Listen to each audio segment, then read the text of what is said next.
Ya kan? To both side. Saya dipaksa nggak ada keinginan untuk memegang HP ini. Ya, kalau dalam ilmu kedokteran itu dikatakan seseorang yang kecanduan HP itu di otaknya akan mengeluarkan hormon yang namanya dopamin atau depolin ya, saya terlupa.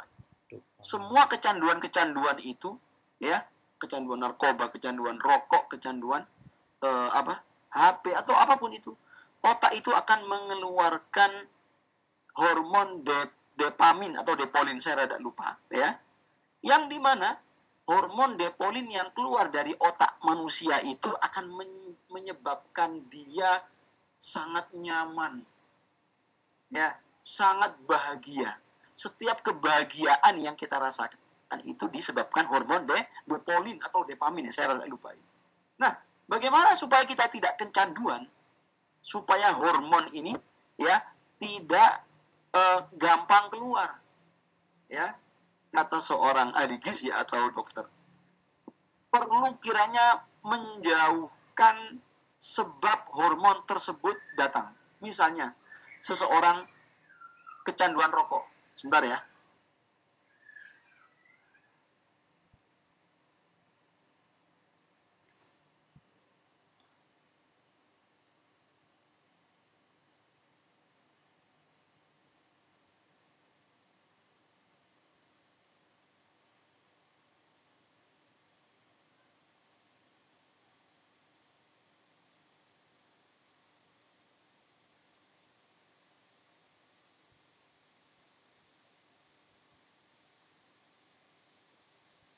Ya, saya lanjutkan ya.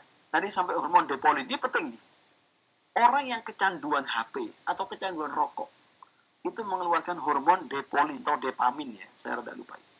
Nah, untuk membendung hormon ini supaya tidak keluar ya, hendaklah seseorang itu menjauhkan diri dari kecanduan itu. Ketika saya mengajar, saya tidak akan sekalipun memiliki niat pegang HP. Karena saya terfokuskan kepada materi belajar saya. Beda lagi kalau kita pengangguran.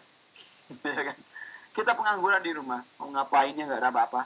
Ya udah, hormon depolin tadi itu akan memerintahkan kita untuk menuju kesenangan kita. Lihat HP, scroll TikTok, scroll Facebook, yang rokokan, yang ahli rokokan ya, rokokan kayak begitu. Ya, sehingga perlu kiranya jangan sampai kita nganggur. Waktu kosong ya, waktu kosong yang kita miliki itu akan memicu munculnya hormon depolin dalam otak kita dan memerintahkan kita untuk menuju ke hal-hal yang kecanduan tadi itu. Ya. Sehingga perlu kiranya kita mencari sesuatu, menyibukkan diri dengan yang positif. Kira-kira kita nggak mikir orang yang rokokan misalnya. Ya. Coba itu hari-harinya tuh dipenuhi dengan aktivitas yang kira-kira ngerokok nggak enak. Tapi kalau saking akutnya itu ya, ngerokok itu luar biasa ya. Ya, demikian ya. Oke, saya lanjutkan.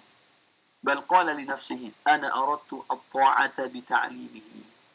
Ya, wa qad hasalat. Jadi Allah kalau menginginkan mengajar model-model kayak gitu, ya pasti Allah nggak membenci. Ya, nyatanya Allah tidak menyukai hal tersebut. Allah ingin mengajar kita murni lit-ta'ah, bukan supaya ini, supaya itu.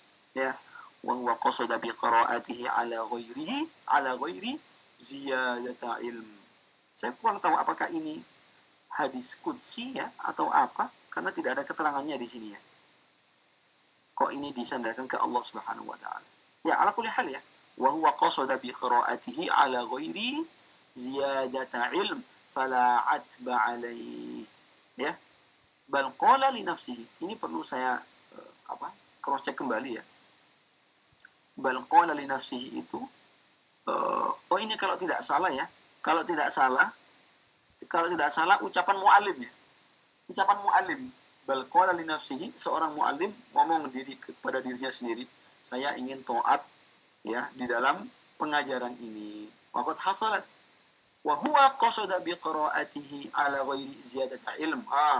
Jadi murid yang mendua tadi itu, ya, hendaklah direspon oleh guru yang pertama. Oh ala, muridku ini ngaji ke guru lain mau nambah ilmu, sehingga nggak perlu dicaci maki, nggak perlu gondok gurunya. Itulah maksudnya ya. Jadi ini ucapan seorang guru yang di PHP atau diduakan, ya gitu ya. Jadi ini dalam sekali dan perlu menjadikan satu panduan bagi seorang guru supaya nggak demikian, supaya kalau ketemu muridnya ngaji ke guru lain, ya dia nggak masalah, ya. Seperti Nyun Sewu ada Ustadz tadi ya, kebetulan tadi kita ngobrol-ngobrol Ustadz Dwi ya, Ustadz Dwi Malang ya, beliau di UMI. Semoga kalau andai kata nih sampean pindah lain ke Ustadz Badrus, apa itu metodenya kiroati apa namanya? Qur'ana. Apa Ustadz Badrus itu namanya? Qur'ana Ustadz. Qur'ana ya. Nah, ini tentu ya dimaksudkan kepimpinan yayasan ya. Misalnya Ustadz Dwi di UMI Malang misalnya kan. Ustadz Dwi pengen cari pengalaman ke Ustadz Badrus ya kan, ngaji. Ternyata dari pimpinan UMI maka, ini Ustadz Dwi kok beralih mendua ke anu. Wah, ini nggak bisa ini. Kamu tetap di UMI atau kami pecat. Wah, angel.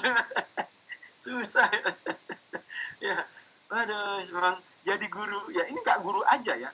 Pimpinan yayasan, muallim, syekh, ya, atau sampean sendiri sebagai guru di kampung-kampung. Ya ada, kalau saya rasa sampean semua itu guru gitu loh. Murid-muridnya ngaji di sini. Nah, kok ketahuan muridnya ngaji di sana, itu gimana itu kok ngaji ke sana itu? Atau SPP-nya saya kemana barangkali? Ya sudahlah, kita ngomong seperti yang disampaikan Imam Nawawi di sini. Tadi apa tadi itu? Ini. Bal qala li nafsihi. Hendaklah dia ngomong, ya bicara dalam dirinya sendiri. Ana aratu ta'a bi ta'limihi. Aku ngajarin muridku ini murni demi ketaatan, murni ibadah, karena aku nggak bisa ibadah sendiri. Sehingga ibadahku ya sengajar gitu aja. Waqatah sholat, ya kan? Waqatah sholat. Jadi ketaatan tersebut itu diperoleh. Ya, wahua qasada bi qiraatihi ala ghairi ziyadatin. Oh, si Tole yang ngaji kemarin itu, ya. Ini mungkin kata pimpinan UMI ya, contoh aja. Oh, itu Mas Dwi itu ngaji ke Ustadz Badrus ternyata ingin cari pengalaman lain. Fala'ad ba'alaihi. Ya udah, nggak apa-apa. Nggak usah. Itu Ustadz Badrus gimana itu? Berlainan hati. Waduh. Langsung dipanggil Ustadz Badrus. Kamu kenapa? Langsung. Ya Allah. Ini dalam banget demi Allah. Ini dalam banget. Dan kajian-kajian kayak begini nih ya, nggak akan dibahas di kajian-kajian barat.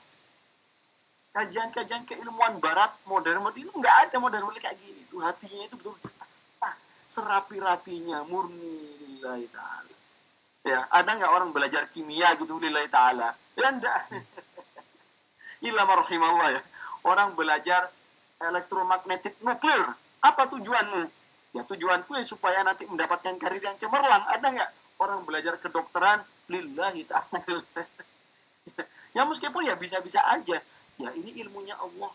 Bisa-bisa aja.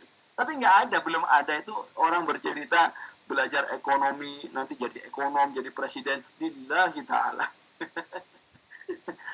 Umumnya ilmu dunia ya udah kembalinya ke karir, menjadi seorang bisnismen sukses dan lain-lain.